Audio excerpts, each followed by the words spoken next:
ಅಲ್ಲಿ ಹೇಗಿರೋದು ಅನ್ನೋ ಯೋಚನೆ ಇದೆ. ಆದರೆ ಈಗ ನಮ್ಮಿಬ್ಬರ ನಡುವೆ ನನಗೇನು ಬೇಕು ಅನ್ನೋ ಅಂಡರ್ಸ್ಟ್ಯಾಂಡಿಂಗ್ ಇರೋದ್ರಿಂದ I think I can manage.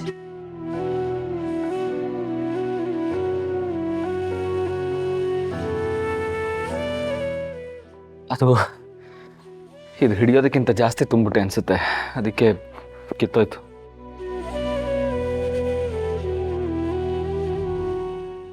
ಅದು ಬಾರದಿಂದ ಕಿತ್ತೋಗಿದ್ದಲ್ಲ, ಗೋಜಲಾಗಿಟ್ರಿ.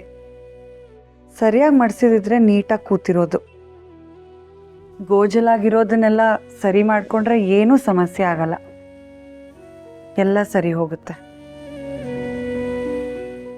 ಅಮೃತ ಅವರೇ, ನೀವು ನಮ್ಮ ಮನೇಲಿರೋವರೆಗೂ ನಿಮ್ಗೆ ಯಾವುದೇ ತೊಂದರೆ ಆಗದಿರೋ ಥರ ನಾನು ನೋಡ್ಕೊತೀನಿ. ಥ್ಯಾಂಕ್ಸ್.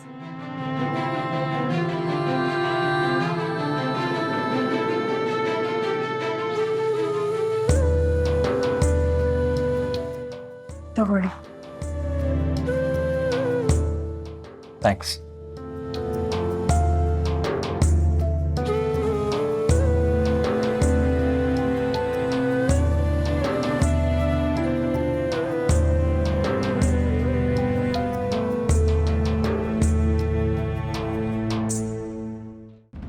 ಸಾರಿ ಶಮಿ, ಅದು ಸುಮ್ಮನಿರು. ಅದೇ ನೀನು ಒಂದು ಕಾಲ್ ಇಲ್ಲ, ಮೆಸೇಜ್ ಇಲ್ಲ, ಏನು ಅನ್ಕೋಬೇಕು ನಾನು? ಶಮಿ, ರಿಸೆಪ್ಷನ್ ಗಲಾಟೆ, ರಿಲೇಟಿವ್ಸ್ ಎಲ್ಲ ಬಂದಿದ್ರು, ತುಂಬ ಬ್ಯುಸಿ ಆಗೋಗಿದ್ದೆ ಶಮಿ. ನೀನು ಅವಾಯ್ಡ್ ಮಾಡಬೇಕು ಅಂತ ಅಲ್ಲ. ನೀನು ಈ ರೀತಿ ಸೈಲೆಂಟ್ ಆಗಿರೋದು ನೋಡ್ತಿದ್ರೆ ರಿಸೆಪ್ಷನ್ ಅಮೋದ ನಿಂದ ಅನ್ನೋ ಥರ ಇತ್ತು. ಏನೇ ಮಾತಾಡ್ತಿದ್ಯಾ? ಮತ್ತಿನ್ನೇನೋ, ಕೈಗೆ ಸಿಗದೆ ಹೋದ್ರೆ ಸಿಟ್ಟು ಬರಲ್ವಾ ನನಗೆ? ಸರಿ ಆಯಿತು, ಸಾರಿ. ನಾಳೆ ಸಿಗ್ತೀನಲ್ಲ ನಿನಗೆ, ನಾಳೆ ನಿಮ್ಮ ಫೇವ್ರೇಟ್ ಜಾಗದಲ್ಲಿ ಐಸ್ ಕ್ರೀಮ್ ಕೊಡಿಸ್ತೀನಿ, ಓಕೆನಾ? I call you later Shami, bye. ಅದೇ ಯಾವಾಗಲೂ ಹಿಂಗೆ.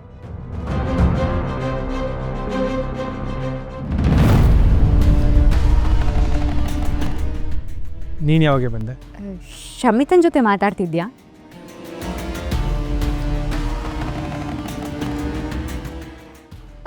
ಡೋಂಟ್ ವರಿ, ನಾನು ಅವಳ ಹತ್ರ ಏನೂ ಹೇಳಲ್ಲ. ಅದೇನು ಹೇಳಕ್ಕೆ ಬಂದೆ ಈಗ? ಇಲ್ಲ, ಥ್ಯಾಂಕ್ಸ್ ಹೇಳೋಣ ಅಂತ ಬಂದೆ. ಥ್ಯಾಂಕ್ಸ್ ಆದಿ. ನೀನು ರಿಸೆಪ್ಷನಲ್ಲಿ ಏನು ಮಾತಾಡ್ತೀಯೋ ಅಂತ ನನಗೆ ತುಂಬ ಭಯ ಆಗಿತ್ತು. ಆದರೆ ನೀನು ನನ್ನನ್ನು, ನಮ್ಮ ಮನೆಯವ್ರನ್ನ ಅರ್ಥ ಮಾಡ್ಕೊಂಡು ನಡ್ಕೋತೀಯ ಅಂತ ನಾನು ಅಂದ್ಕೊಂಡೇ ಇರಲಿಲ್ಲ.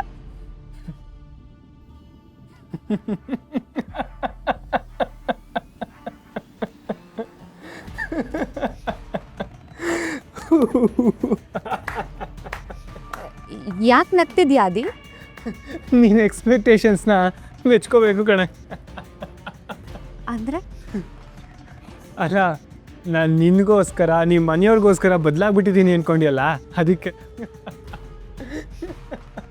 ಆದಿ, ಅಲ್ಲ, ನಾನಲ್ಲಿ ಎಲ್ಲರೂ ಮುಂದೆ ನಿಜ ಹೇಳಿ ಕೆಟ್ಟವನಾಗೋದು, ನೀನು ಹಳೇ ಸಿನಿಮಾ ಹೀರೋಯಿನ್ ಥರ ಓಲ್ಡ್ ಡ್ರಾಮಾ ಮಾಡಿ ಸಿಂಪತಿ ತಗೋಬೇಕಿತ್ತಾ? ಏಯ್, ನಾನು ಸುಮ್ಮನೆ ಇದ್ದಿದ್ದು ನಿನಗೋಸ್ಕರನೂ ಅಲ್ಲ, ನಿಮ್ಮ ಮನೆಯವ್ರಿಗೋಸ್ಕರನೂ ಅಲ್ಲ, ನನಗೋಸ್ಕರ ಮಾತ್ರ.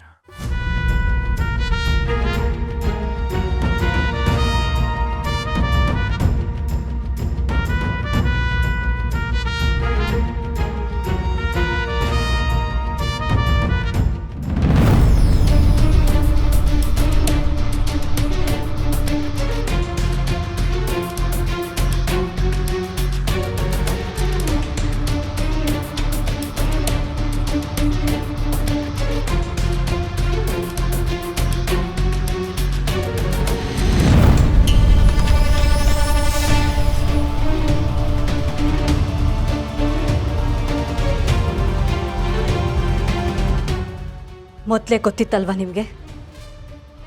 ಜೈ ಬದುಕಿದ್ದಾನೆ ಅನ್ನೋ ವಿಷಯ ನಿಮಗೆ ಮೊದಲೇ ಗೊತ್ತಿತ್ತಲ್ವಾ? ದೇವಕಿ, ನನ್ನ ಮಾತು ಕೇಳಿ. ನನ್ನ ಜೀವನ ಹಾಳು ಮಾಡೋದ್ರಲ್ಲಿ ಸಿಗೋ ಖುಷಿ ಇನ್ಯಾವುದಲ್ಲೂ ಸಿಗೋದಿಲ್ಲ ಅಲ್ವಾ ನಿಮಗೆ? ಜೈಯಲ್ಲಿ ಜೈಯಲ್ಲಿ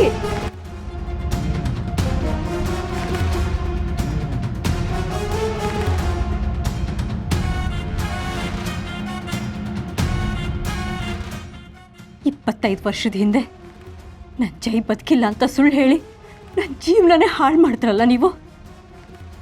ಜೈ ಬದುಕಿದ್ದಾನೆ, ಇಲ್ಲೇ ಎಲ್ಲೋ ಇದ್ದಾನೆ ಅಂತ ಗೊತ್ತಿತ್ತಲ್ವ ನಿಮಗೆ?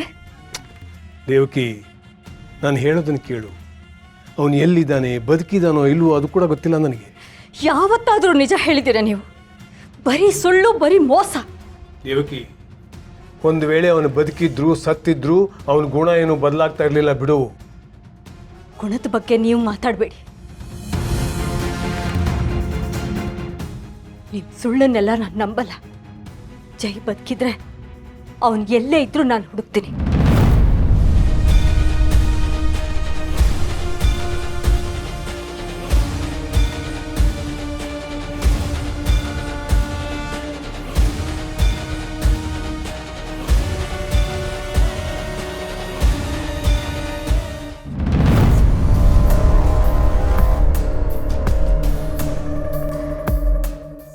ಹಲೋ ಸರ್, ರೀಚ್ ಆದ್ರೆ ಸರ್? ಎಸ್ ನೀವೆಲ್ಲ? ನಾವು ಈಗ ರೀಚ್ ಆದ್ವಿ sir. All good at home? ಹ್ಞೂ ಸರ್. ಯಾಕೆ ಹೀಗೆ ಕೇಳಿದ್ರಿ? ರಿಸೆಪ್ಷನ್ ತುಂಬ ಜೋರಾಗಿತ್ತಲ್ಲ, ಸ್ಟ್ರೈನ್ ಆಗಿರ್ತೀರ ಎಲ್ಲರೂ, ಅದಕ್ಕೆ ಕೇಳಿದೆ ಅಷ್ಟೇ. ನನ್ನ ತಂಗಿ ಸ್ವಲ್ಪ ಜಾಸ್ತಿ ಸ್ಟ್ರೆಸ್ ಆಗಿ ಬಿದ್ದುಬಿಟ್ಟಿದ್ಲು, ಬಟ್ ಈಗ ಪರವಾಗಿಲ್ಲ, ರೆಸ್ಟ್ ಮಾಡ್ತೀಯಾಳೆ. ಹಲೋ ಹಲೋ ಸರ್, ಕೇಳಿಸ್ತಿದ್ಯಾ? ಎಸ್ ಇವತ್ತು ನಮ್ಮ ತಂದೆನ ನಿಮ್ಗೆ ಇಂಟ್ರೊಡ್ಯೂಸ್ ಮಾಡಿಸ್ಬೇಕು ಅಂತಿದ್ದೆ. ನೀವು ತುಂಬ ಅರ್ಜೆಂಟಲ್ಲಿ ಹೊರಟ್ಬಿಟ್ರಿ. ಆದಷ್ಟು ಬೇಗ ನಮ್ಮ ತಂದೆನ ಮೀಟ್ ಮಾಡಿಸ್ಬೇಕು ಸರ್. ತಡ್ಕೊಳ್ಳೋ ತಾಕತ್ತಿದೆಯಾ ಅವರಿಗೆ? ಸರ್ ಏನಂದ್ರಿ? ಶಶಿ, ನೀವು ಸ್ವಲ್ಪ ದಿನ ವೆಯ್ಟ್ ಮಾಡಿ, ಅದಕ್ಕೆ ಅಂತ ಒಂದು ಟೈಮ್ ಬರುತ್ತೆ. ಅಲ್ಲಿವರೆಗೂ ಸ್ವಲ್ಪ ತಾಳ್ಮೆ ತಗೊಳ್ಳಿ. ಅರ್ಥ ಆಗ್ತಿಲ್ಲ ಸರ್. ನೋಡಿ, ನಾನು ನಿಮ್ಮ ತಂದೆನ ಮೀಟ್ ಆಗೋದು ಸುಮ್ಮನೆ ಕ್ಯಾಶುವಲ್ ಮೀಟ್ ಆಗಿರಬಾರ್ದು. ಆ ದಿನ ಅವರಿಗೂ ನನಗೂ ಇಬ್ಬರಿಗೂ ಮೆಮೊರೇಬಲ್ ಆಗಿರಬೇಕು. ಅದಕ್ಕೆ ಓಕೆ ಸರ್, ಓಕೆ. ಅಲ್ಲಿವರೆಗೂ ನಾನು ನಿಮಗೆ ಗೊತ್ತು ಅನ್ನೋ ವಿಷಯನ ಯಾರಿಗೂ ಹೇಳಕ್ಕೆ ಹೋಗಬೇಡಿ. Okay Shashi, you carry on. ನಾನು ಮತ್ತೆ ಸಿಗ್ತೀನಿ. Okay sir. ಯಾಕೆ ಯಾರಿಗೂ ಹೇಳಬಾರ್ದು ಅಂದರು? ಒಳ್ಳೆ ಡೀಲ್ ತಂದು ಸರ್ಪ್ರೈಸ್ ಮಾಡ್ತಾರೋ ಏನೋ, ನೋಡೋಣ.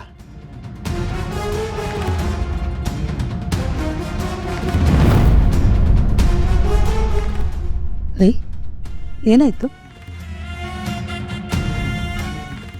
ನೆರಳು, 25 ವರ್ಷದ ಹಿಂದಿನ ಕರಿ ನೆರಳು ಮತ್ತೆ ಈ ಮನೆ ಮೇಲೆ ಬೀಳ್ತಾ ಇದೆ ಸರೋಜ.